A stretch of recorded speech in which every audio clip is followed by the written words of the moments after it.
Today's morning coffee vinyl side. Cat Stevens, Greatest Hits, 1975.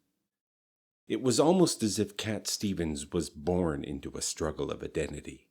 The product of a union between a Greek Orthodox Cypriot and a Swedish Protestant, the young Steven Demeter Georgiou was raised in London, his family owning and operating a restaurant in the famed SoHo theater district. Possessing an artist's temperament and an inclination towards the creative, he was known not by his name, but as that artist boy who liked to draw.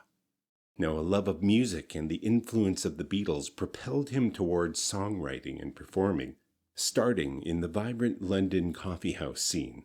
Using the name Steve Adams and later Cat Stevens, Stevens cast aside his birth name, becoming a young teen pop idol sensation at the age of 18 in 1966. But identity is more than just a name or a set of clothes, and although Cat stuck with Cat, he moved away from being identified as a pop idol to adopt the persona of the singer-songwriter as popularized by the likes of Bob Dylan and the emerging James Taylor. He was definitely an artist in transition as he moved into his 20s, until his trajectory was altered on contracting tuberculosis in 1969, requiring hospitalization and a full year of convalescence.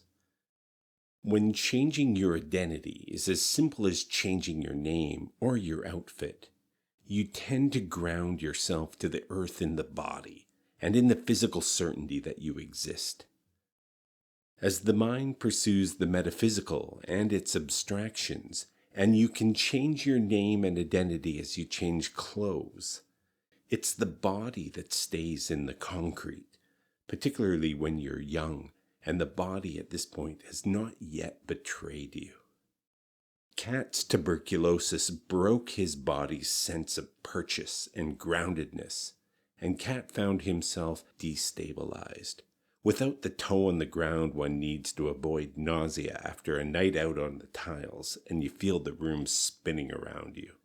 Recovering and evolving as an artist into his new identity as poet, Cat entered the 70s defining himself both through his work but also in the construction of personal narrative. We construct a version of ourselves in narrative form while engaged in relationship.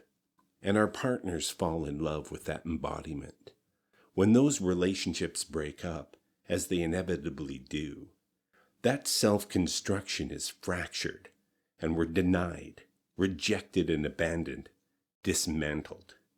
The hurt is existential. Some of Cat's best songs deal with the consequences of broken relationships.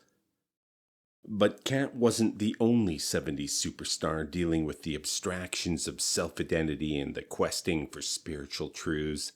The Beatles' own George Harrison had been looking for answers, seeking gurus and teachers, getting lost in Eastern mysticism and suffering from a wicked case of cocaine-induced psychosis. Cat's poet was evolving too. Accolade after accolade, acclaim after acclaim, the poet moving towards profit. But his own spiritual unease, his own uncertainties remained. This album, in many ways, represents Cat Stevens as we know him best from his work, frozen in time in 1975. Now, it must be a strange thing to be defined by your best work before you've reached the age of 30. Who you are being so vivid and clear for others, while still grappling with your own awareness of its artifice, ever questing. In 1976, while swimming off the coast of Malibu, Cat had a second near-death experience, almost drowning in the strong Pacific current. Instinctually, in a moment of resignation, he called out to God, surrendering, asking for salvation, and was delivered, believing that a wave was sent to carry him to the shore. Within a year, he would convert to Islam, changing his name to Yusuf Islam, and renounce his secular past and music altogether while reconstructing and reconstituting himself in a new identity as a devout member of the Muslim faith.